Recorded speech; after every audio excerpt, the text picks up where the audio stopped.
Hello guys, JB ko to works po again na. So ayun guys, meron tayong tina-troubleshoot dito na Ford Fiesta. Okay.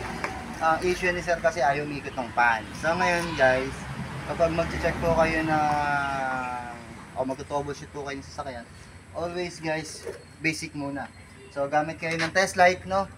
Testingin mo muna sila kung umiilaw o hindi. No? So kapag umiilaw sila, tulad doon yan, umiilaw.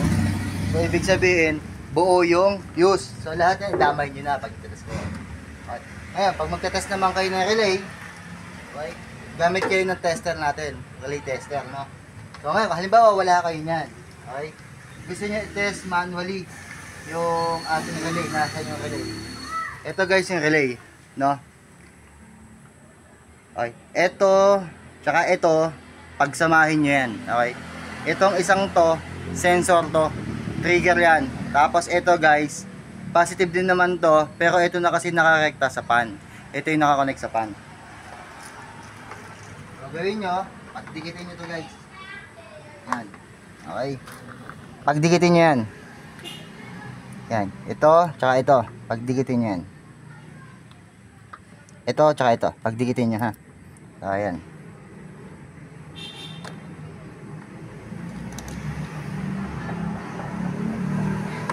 Ayan, ganyan siya. So ngayon, para lang masabi nyo na buo ang relay kasi titestingin.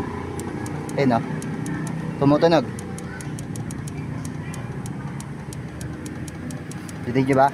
So ibig sabihin, buo ito. Ngayon guys, pag magtitest kayo, idamay nyo na lahat ha. Tapos ngayon, para sureball po ang trabaho natin, yung mismong pan, itestingin nyo sa battery. Okay, irekta nyo sa battery kapag hindi umikot yung pan na may diferensya doon.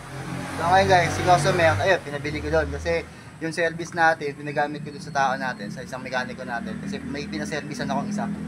So hindi ako nakaalis. Eh wala tayong choice, hindi pahanapin natin si customer. So ngayon,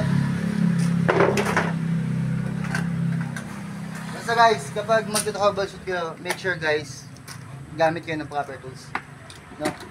Ako kasi guys, meron ako tester, test light, may multi-tester ako, tsaka syempre meron tayong mga wires dyan na pwede tayong mag-test through battery, through manual. No? So yun lang guys sa pag-troubleshoot, tsaka pag-check ng relay, pag-check ng fuse, tsaka ng fan.